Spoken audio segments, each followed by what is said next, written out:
Welcome to Building Memories, a heritage audio trail which captures, preserves and shares interesting historical facts and social memories of local people about selected buildings and locations around Leigh Town Centre. This commentary has been edited together from facts and memories supplied and recorded by members of the Healthy Arts Memorably Local History Reminiscence Group, supported by additional historical research completed by Group Facilitator Julie McKiernan. Audio Trail 3, Bradshawgate to Chapel Street and back, walking west along Bradshawgate. Our third trail begins at the branch of William Hill, which was built as a branch of Montague Burton Taylors in 1937 in the contemporary Art Deco style. Although it is now the main shopping street in Leigh, Bradshawgate was originally known as Windy Mill Lane and, until the middle of the 19th century, was mainly made up of cottages, with only a couple of shops and pubs. Later it became a street where lots of manufacturing took place, its inhabitants including handloom silk weavers, reed makers, blacksmiths, clog and pattern makers, skip and basket makers, saddle and harness makers, a wheelwright and a tallow chandler. More and more shops were introduced by converting the existing houses and cottages, with the shopkeepers living on the premises, but the industrial boom also led to many new buildings being constructed along its length. It was partly pedestrianised in 1997. I always remember seeing girls going about in their headscarves and rollers on a Saturday to save them time getting ready for going dancing at night. When I was around 15 or 16, I heard about the monkey run and decided I want to go and see what it entailed. So one Saturday, after I'd been to see my auntie in Prestwich, I stayed on the bus instead of getting off near Leigh Cemetery at Astley and carried on into Leigh. There were lots of teenagers walking down Bradshawgate. I saw small groups of girls all linked together and similar groups of boys. Every now and then the boys would stop and have a word with the girls, who would be squealing and laughing and having fun. I didn't get off with anyone that night, but I thought that it looked like innocent fun and caught the next bus home, happy to have seen it myself. Continuing along Bradshawgate, stopping opposite McDonald's. This block, with its distinctive Art Deco scalloped fans, used to house John Collier's Gents Outfitters, the Scotch Wool Shop, Trueform Shoe Shop, and Boots the Chemist, when it still had a lending library. The painted building at the end, also Art Deco in style, is typical of the house-style architecture of its former occupant, Woolworths, the legendary shop where it seemed like you could buy virtually any household goods. Woolworths was one of the shops I frequented, not just for the pick and mix sweet stall, but in my stamp collecting days, it was somewhere to buy them. I had bought a pair of sunglasses, and when my mate Roland saw them, he said, "Oh, I like them." So we went back in and he bought some for him. We walked out and we were crossing Union Street when we were grabbed from behind. The security guard thought we'd pinched them. So we went back inside and sorted it out, and it was all fine. He apologised. Continue to the end of the block and stand on the corner of Ellesmere Street. Opposite is Union Street, named after the Union of the Overseers of the Poor for the joint townships of Bedford, Pennington and West Leigh, who held their meetings and gave out relief along here. The small building on the corner is typical of the small 19th century houses that once lined the streets. Continue to walk along Bradshawgate, stop outside the Halifax. The buildings opposite have changed occupancy many times over the years, but what is now Boots was once the first Tesco store in the town. Next door was the UCP, United Cattle Products Limited. It was a chain of stock shops and restaurants in the north of England, which specialised in tripe dishes. In the 1950s, there were 146 restaurants. The shop in Lee sold steak and kidney pie, tripe, elder and cow heels like dinosaurs' feet. It was a popular place to go after the baths for chips and gravy. I remember nipping out from Bradley's to the UCP cafe for toasted tea cakes at our break time. They sold a good number of items which could have been considered waste, i.e. tripe, but I preferred tea cakes or toast. I remember going here for milkshakes as a treat, maybe after our May Queen parade or when it was someone's birthday. The UCP was a popular destination after visiting the public baths around the corner in Silk Street. They were designed by J.C. Prestwich and built in 1881 on land which had once been intended for a market hall. The baths were extended in 1901 and again in 1927 with the introduction of a second swimming pool. They closed in 1977 when Howbridge Sports Centre opened, and the site then became a car park until Wilko opened in 1990. You paid at the window and went through a turnstile into the baths, then made a choice between the small plunge, which I remember as being dark and cold, or the most popular big plunge. You entered through the swing doors into a noisy, steamy atmosphere, with children running and throwing themselves off the sides into the pool. In those days there were no lockers or showers, just a quick change in the cabins that ran along the sides. Not being a swimmer, I used to climb down the ladder in the shallow end, testing the temperature, then make my way to the rail at the side. The closest I ever got to swimming was hopping on one leg, doing the breaststroke. We used to wear bathing caps which were horrendous to put on, and swimsuits of quilted nylon which ballooned out once they got wet. The best part of going to the baths was getting out and going upstairs into the balcony where there was a little snack bar. It takes me back to Mother and my dad. Are we going to the baths, Dad? He would give up eventually, and we would toddle off with our knitted trunks. Gentlemen, if you're still using your knitted trunks, don't go diving in the deep end, as they will end up around your ankles, or worse still, on the bottom of the baths. Girls would get changed on the right-hand side of the big plunge and the boys on the left. The cubicles had small swinging doors so you could see the head and shoulders and your legs from the knees down. When it was very busy on a Saturday or school holidays, there were no cubicles left, so the lads were sent up onto the balcony to get changed. I don't think they realised that this gave us a bird's eye view of the girls' cubicles. But as you expect, I was too shy to look. In the little plunge, Mrs. Carter used to teach you to swim. What a hard taskmaster. She used to line you up on the side of the baths and push you in. She thought it was okay because she had a pole for you to grab hold of. But it put some people off swimming for life. If the attendant nipped out, some of the lads would nip onto the top balcony where there were steel bars holding the roof up. They used to grab hold and go hand over hand at the deep end and drop off in the middle. We thought we were Tarzan, or more likely the monkeys. But once was enough. I was always frightened of water, but when I was in my 30s, I went to Lee Baths determined to learn how to swim. Mr. and Mrs. Snowden were the managers, and Mrs. Snowden offered to teach me. She suggested that I try doing the backstroke across the width of the small pool, so I got in and was getting into gear, following her shouted instructions.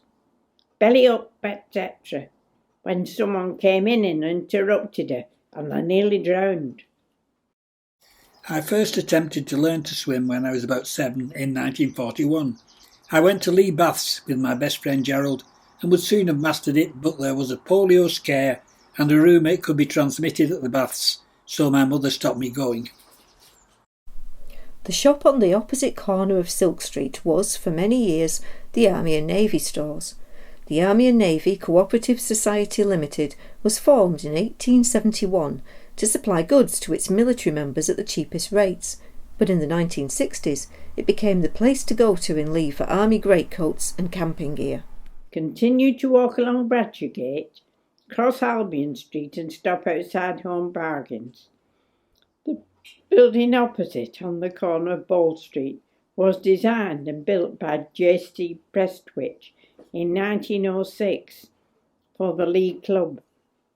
The building at the opposite end of the row was the Globe Pub, built in 1854. Its original owner was a butcher and built a slaughterhouse at the back. It was early 1956 when I saw my future wife for the first time. She was in the Globe on Bradshawgate with her then boyfriend. I was with my best mate and we had left the casino during the break for a quick pint. I saw her a few times after that, always with her boyfriend, until she appeared one Saturday at the casino with a friend, but no boyfriend. She later admitted looking for me. I took her for a drink at the Courts Hotel on Lord Street and arranged a further date. Continue to walk along Bradshawgate and stop outside the Lilac Lounge Calf. At 95, currently Umbrella Arts, stood Will Boardman's Outfitters, which was being run by his son David when the shop closed earlier this century. Sadly, it has now lost all of its beautiful bespoke glass and wooden cases, which once displayed items of school, guide and scout uniforms. Upstairs were more display cases and a changing room. This was where all the local school uniforms were stocked. I remember going with my mum to get my uniform for the grammar school. Always very frugal, my mum insisted that my blazer should be 2 sizes too big so I could grow into it. Problem was, I stopped growing at 14, so the blazer was still a very generous size even when I left school. Many years later, I took my own children there for their school uniforms. I only made them get blazers 1 size too big. Continue to walk along Bradshawgate and stop outside Iceland. Ratcliffe Sports is a new incarnation of a very old business. Founded in 1910 by the Ratcliffe brothers as a hardware shop and cycle agents, the shop closed in 2016, but reopened not long afterwards. I remember buying fireworks leading up to the bonfire night. Penny bangers and boxes of fireworks for 2 shillings and 6pence. Happy days. My first pair of roller skates were bought for me by my parents. However, the wheels didn't have ball bearings, and the result was that it felt like struggling through treacle. So I saved up every penny I could and eventually managed to buy a superior pair from Ratcliffe's. My most gratefully received present from Ratcliffe's was a Phillips cycle in 1946. It was prompted by Grandfather Dootson persuading Dad to go halves on a new bike as an award for passing the 11 plus. It took me to school along the Bridgewater Canal and over Hall House Bridge for many years. Continue to walk along Bradshawgate and stop at the corner of Brown Street South. A fine Victorian building at the end of the row opposite was formerly the Lilford Hotel. The Baron Lilford coat of arms can still be seen. Built in 1876 and described as a commercial and family hotel, it could cater for 70 travellers and stable 6 horses. It hosted the Oddfellows and also the Buffaloes, Buffs, as well as Leigh Cycling Club. It had 4 cellars, 9 ground floor rooms and 12 bedrooms, but only offered 4 beds. On the first floor there were reception and billiard rooms. The buildings at the back of the hotel once housed the bottling plant of R. Green and Company Limited, which was part of Joseph Jackson's relatively short-lived Lilford Brewery until it was bought by Shaw's and closed. Cross over Brown Street South and continue to walk along what is now Queen Street. Stop opposite the section of grey brick wall. Originally, Bradshawgate used to turn 90 degrees south into Brown Street, then a further 90 degrees east to meet Chapel Street until Queen Street was built around 1851. This short section of road was known locally as the New Cut until it was named in honour of Queen Victoria. On your left, you will see what remains of the railway bridge that used to cross the road here. The Lee or Bedford station was situated to the north, just a couple of streets away. The railway line connected Manchester to Liverpool. The bridge had advertising for a cleaning product pasted to the side, so was known as the Lanry Bridge. Beeching put paid to the railway.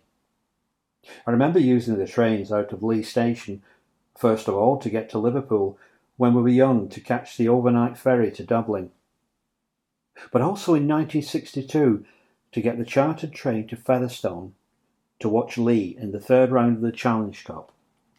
We played badly and lost 22-7. We had high hopes in the second round. We had beaten the favourites, Leeds, in a famous replay. We won that game 17-16 thanks to Stan Owen's late try and a missed conversion by Lewis Jones. We were let out of school to attend the replay, which was midweek in the afternoon with no floodlights. We had floodlights, but Leeds didn't. One of my very earliest recollections concerned the visit of King George VI and Queen Elizabeth to Lee in May 1938. Although I was not quite 4 at the time, I remember the sense of excitement. I think Mother decided on the last minute to go, and we dashed up Bow Road with me in the pushchair. School children were lining the route, all waving small Union flags.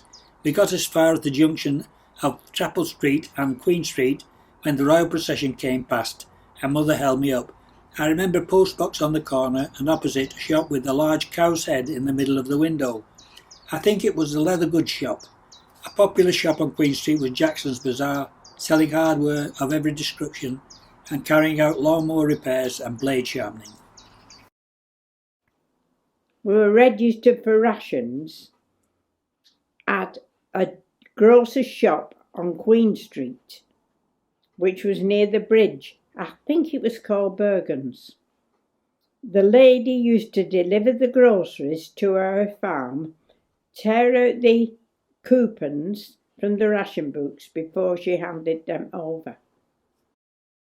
A mineral railway line also came from the canal basin at the bottom of Wharf Street, went underground at Chapel Street, then carried on under Queen Street, Lord Street and Brown Street until it came out at the end of Church Street and carried on across the then open fields to connect to Howbridge Colliery and the Bolton Kenyon line. Cross over Princess Street and continue along Chapel Street. Stop outside the police station. The police station was built in the 1960s. Much of the south side of Chapel Street was demolished around this time, but the north side remains intact, unlike the streets behind it. Opposite you will see the Jubilee buildings, built by George Hampson in 1897. In this block at Brewery Lane, you could buy cigarettes, cigars and sweets from Mrs. Nesbitt's, fish and chips from Libs's, and pies and pastries from Clapham's. Then visit the dentist and the doctors to undo the damage. Dr. Finnegan's surgery had a brown lino floor and bentwood chairs. The receptionist looked like old Mother Riley off telly, but she was very nice. There were our family doctors, but luckily I didn't have to go very much. Our family doctor at this surgery was Dr. Young. One very cold evening about 1952, as I walked to Lee, 3 motorcyclists came tearing down Chapel Street.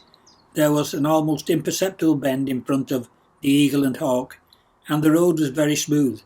Black ice had developed, and all 3 riders slid sideways, hit the curb and ended up, ironically, in the doorway of the doctor's surgery. I think only their pride was hurt. Brewery Lane was so named because of the large red brick building that was once Geston Farnwood's Bedford Brewery, later to become George Shaw and Co.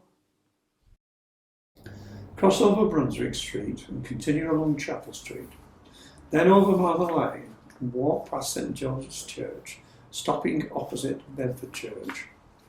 The first Bedford St Thomas's Church was built in 1840.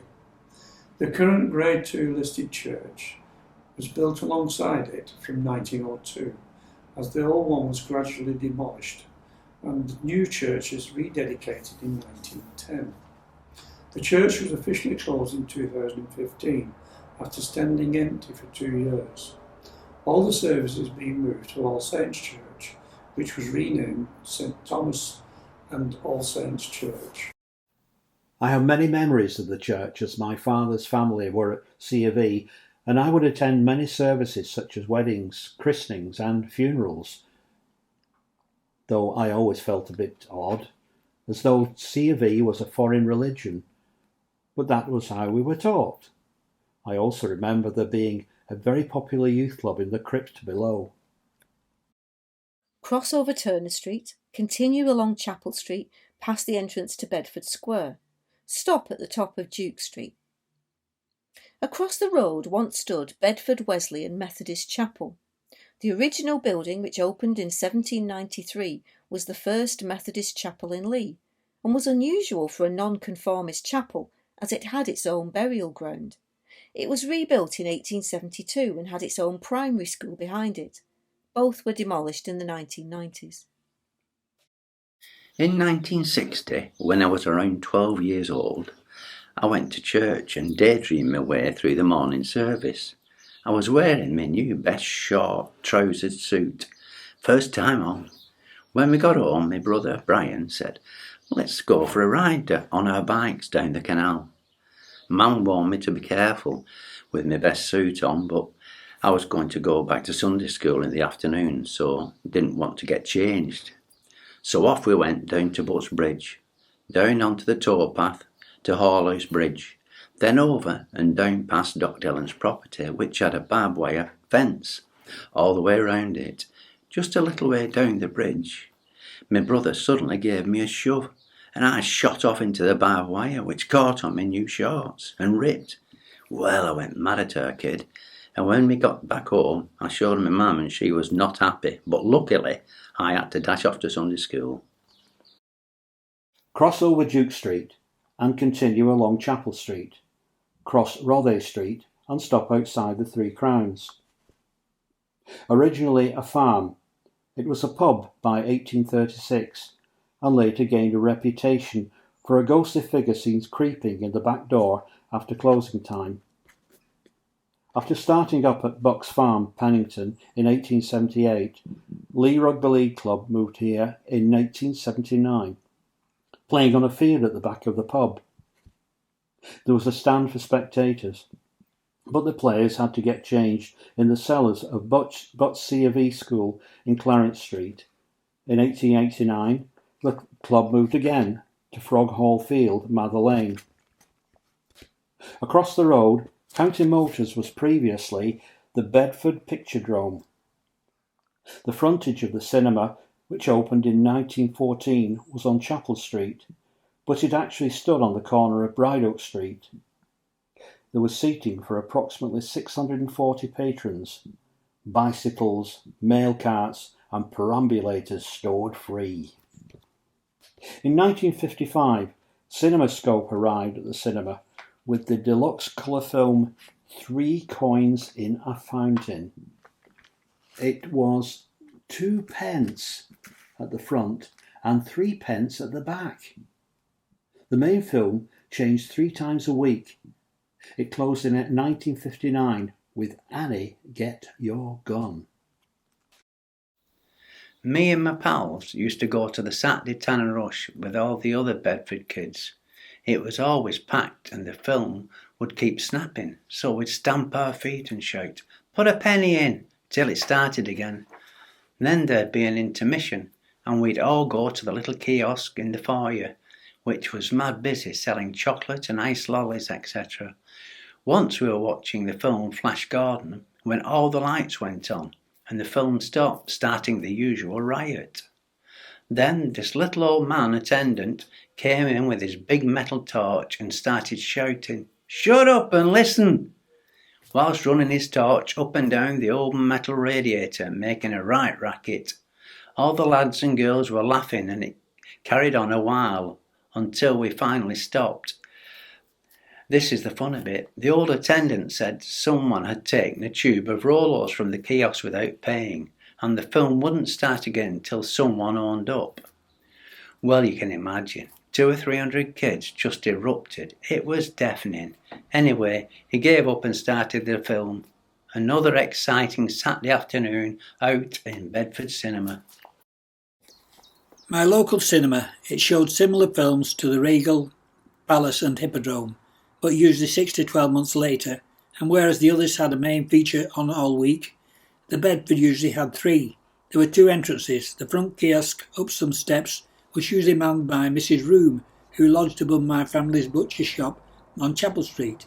This wasn't really allowed as the property had been condemned about 1934, but there was an acute housing shortage after the war. I remember the first 2 or 3 rows of seats at that time were uncomfortable wooden ones, but we didn't notice when following the serial adventures of Flash Gordon. Turn around and cross over Rothay Street, then cross over to the other side of the road via the pedestrian crossing. Over the road you will see the telephone exchange, which replaced the old building on Lord Street with a larger one offering an updated service. Before the exchange was built on spare ground, there was a big advertisement hoarding, about 15 foot tall. When we were 10, myself and my 2 mates, Roland and Alan, climbed to the top of it and proceeded to shoot dried peas at the passers-by. It was great fun firing at them and then ducking down so they couldn't see us. We thought we were invincible until we saw 2 bobbies walking towards us. So we shot down the hoarding and legged it. Roland veered off to the right onto Avon Street, while Alan and I ran up the back street. Then we felt this hand grab us by our collars and lift us up. We'd been collared by the cops.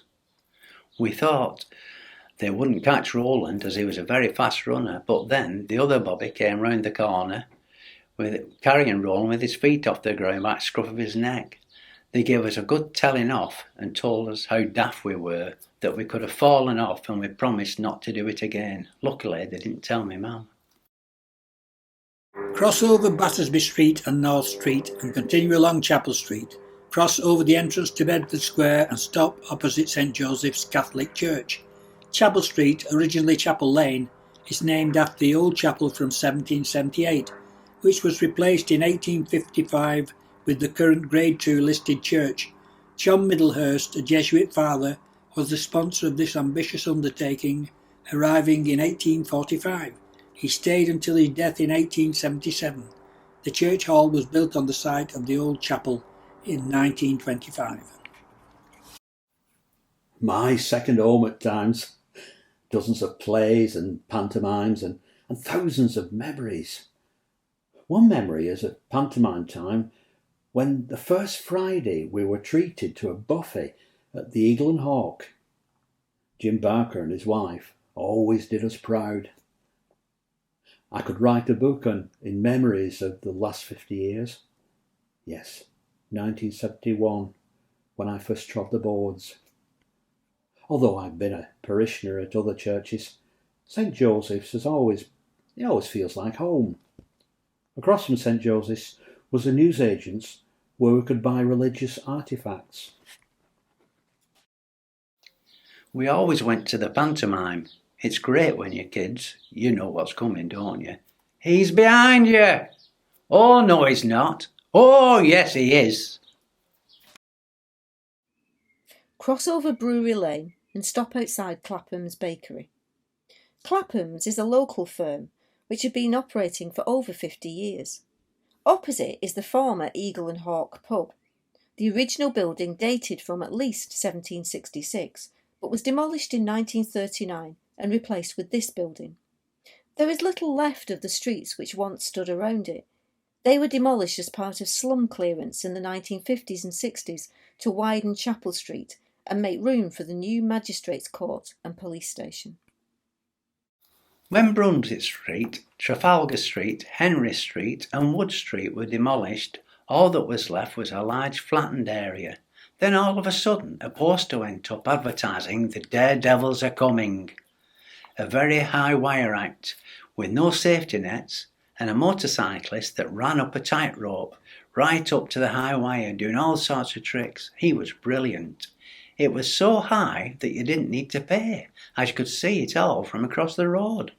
The Magistrates' Court on Chapel Street closed in 2001, with all cases transferred to Wigan.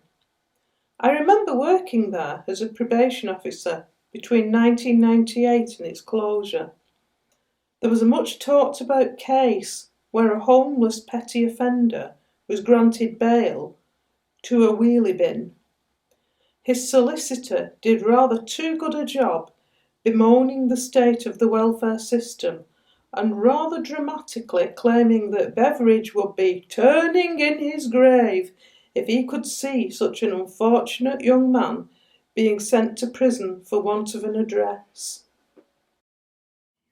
The police station replaced the former building on Church Street. Continue along Chapel Street, crossing the foreshortened Earl Street and Noble Street, then High Street and what remains of Duckenfield Street. Cross Princess Street at the traffic lights, then stop on the corner. On the opposite corner, you will see the 1857 parish boundary stone, which once marked the boundary between Pennington and Bedford, which at that time was still in Atherton. The stone actually dates from at least 1698 and was refaced. It disappeared for many years and mysteriously reappeared in Ince. Continue along Queen Street, stopping at the corner of Brown Street North. The Bradshawgate end of the building opposite used to be the Derby Arms pub, whilst the Brown Street end was the home of John Hilton, the silk agent, the top floor being the warehouse. The taking in door still remains around the corner. Continue along Queen Street, stopping on the corner of Bedford Street, opposite Iceland. The supermarket is built on the former site of the primitive Methodist chapel. It had a graveyard, so when the chapel was moved to a new property at the top of Windermere Road, all the bodies had to be exhumed. In 1908, the building opened as the new Central Hall Cinema, with a screen consisting of a piece of whitewashed canvas nailed to a wooden frame and a small wooden platform for the pianist. In 1912, the building was renovated and reopened as the Empire. In 1924, it became the Empress Ballroom, with a dance floor and a jazz band. But by 1926, it was a cinema again, with a new Art Deco facade. In 1953, the cinema screened the first 3D film to be shown in the area, Fort Tilly, starring George Montgomery on the newly installed widescreen. The films used to be changed 3 times a week. The cinema closed in 1957, following a fire thought to have been started by a cigarette thrown by a member of the audience. The final films were City Across the River and Abbott and Costello Meet the Killer. It was demolished in 1957. I remember the Empire Cinema as a bit of a flea pit, like the Thames and the cinema. During World War II, I visited the Empire with my mates. We were told it was haunted as part of it was built over the graveyard. The matinee films were usually cowboys or comedies such as Abbott and Costello, Laurel and Hardy, or the Marx Brothers. The evening films were frequently Bela Lugosi and Boris Karloff type horror films. I also went to see the first efforts at 3D when we were given special cardboard glasses to wear with 2 different coloured lenses. As part of Lee Arts Festival in the mid-70s, St Joseph's Drama Group was asked to be part of the proceedings as an old-time music hall on the opposite side to Lennon's supermarket. I was compere and had various acts to introduce, including a can-can by our chorus girls. Most passing shoppers looked quite stunned, and found it hard to comprehend. We enjoyed ourselves though. Cross over Bedford Street and Charles Street and stop on the corner. The buildings opposite, with their mock Tudor facades, are former silk weaving cottages dating back to 1825. The looms were worked in the cellars. The new frontage was added after World War II, but it incorporated the old established 1868 detail. The buildings on this side of the road contain Lee's two surviving ginnels or passageways. Some significant shops from this area included Edna's Millinery, R. Green's Ye Old Wine Shoppy, and Bradley's Ironmongery. My first job after leaving Manchester Road School at 15 in 1963 was at Bradley's as a behind-the-scenes assistant. My first wage was approximately £2 10. I wasn't allowed to serve the customers for the first year or so, but was a general dog's body. I unloaded wagons, got orders ready, and had to sweep the shop last thing in the afternoon. I would scatter a bucket of damp sawdust on the marley tile floor and then sweep it up. The damp sawdust kept all the dust down, so we didn't have to dust all the shelves as often, which I was pleased about, as it was me who was also doing the dusting. I also had to clean Mr. Bradley's car on a Saturday afternoon, and he told me that I should always use a circular motion when washing and polishing, even when doing the chrome work, which he would always inspect. We worked Monday to Saturday night with a half day off on Wednesday, but whatever you do, you can always learn something. I learned that 56-pound boxes of nails and screws were heavy, and how to look for another job after the first 12 months. Continue along Queen Street, cross Bow Street and stop on the corner. The large and impressive building opposite was designed by J.C. Prestwich as the central premises of the Lee Friendly Cooperative Society, which was formed in 1857. Opened in 1899, the large grocery shop also had a cooperative hall which seated 1,000, a smaller hall on the second floor, and a library and reading room on the first floor. Public meetings were often held here, and in 1909 a group of women's social and political union soldiers arrived in Lee with the intention of disrupting a Liberal demonstration at the Cooperative Hall, at which the chief speaker was the Right Honourable Lewis Harcourt MP. One of them was arrested. The dance hall later became the Scander restaurant.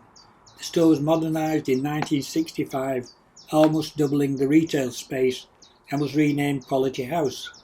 It later became Lee's only department store with 3 floors of household goods that you could buy on hire purchase or HP and get stamps or dividends or divvies.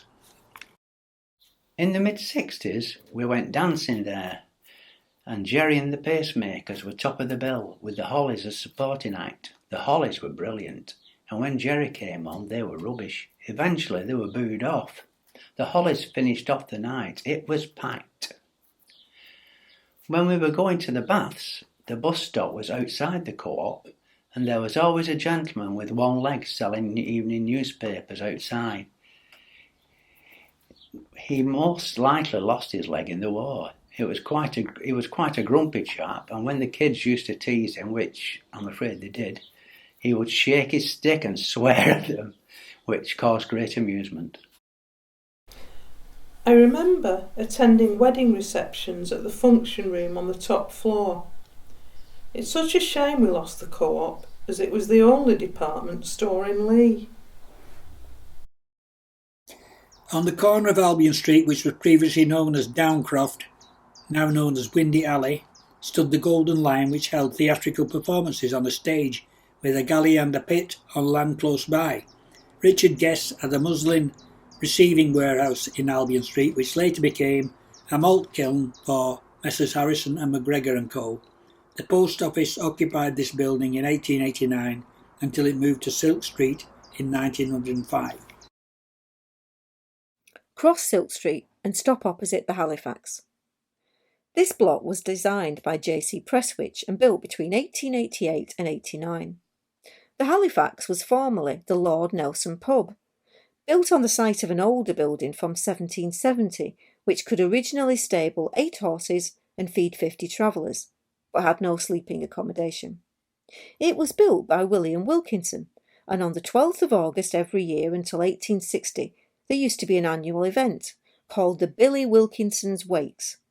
One of the sports was a foot race from the Lord Nelson to the east end of Bradshawgate, the prize being a new hat. Next to the Halifax there was, until the 1990s, a decorative iron and stained glass veranda, which was sadly destroyed by fire. The arcade, or indoor market that stood behind it, was once the home of the Beachcomber Coffee Club, which opened in 1964 and attracted some of the biggest artists of the time, including The Who, the Moody Blues, Lulu and the Lovers, Van Morrison, and Lee's own Georgie Fame. The North's #1 spot for teenagers was decorated with palm trees. Continue along Bradshawgate and stop on the corner of Union Street. Near the top of Ellesmere Street opposite, on the left-hand side, stood the Drill Hall, which opened in 1867. This was where local men went to sign up for World War I. Home of the H Company, 1st Volunteer Battalion of the Manchester Regiment. It was also used for public meetings, balls and concerts. Cross Union Street and stop opposite McDonald's. Above the shops opposite were the offices of J.C. Prestwich and Son Architects. The initials JCP can be seen in the elaborate cartouche at the top of the building. James Caldwell Prestwich, 1852 to 1940, was born in Atherton and educated at Lee Grammar School before going to train in London. He became a Fellow of the Manchester Society of Architects and built most of the finest and most important buildings in Lee, including the Technical School, the Town Hall, the Hippodrome, Lee Infirmary and the War Memorial. Continue along Bradshawgate to finish this trail at the Turnpike.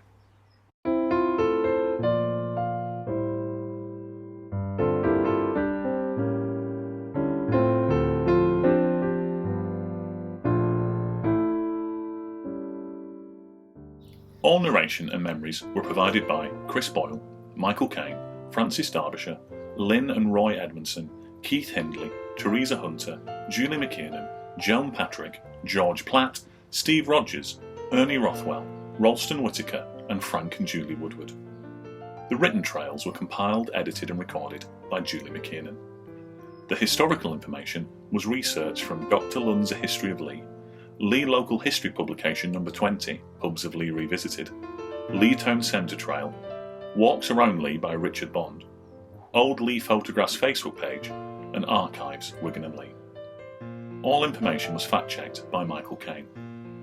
All modern photographs were produced by Dan Carty.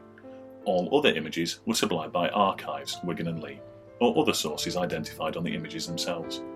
The audio trails were edited and produced by Chris Boyle. We would particularly like to thank GMVCO, the Greater Manchester Centre for Voluntary Organisation, for awarding us a GM Mental Wellbeing Small Grant to fund this project.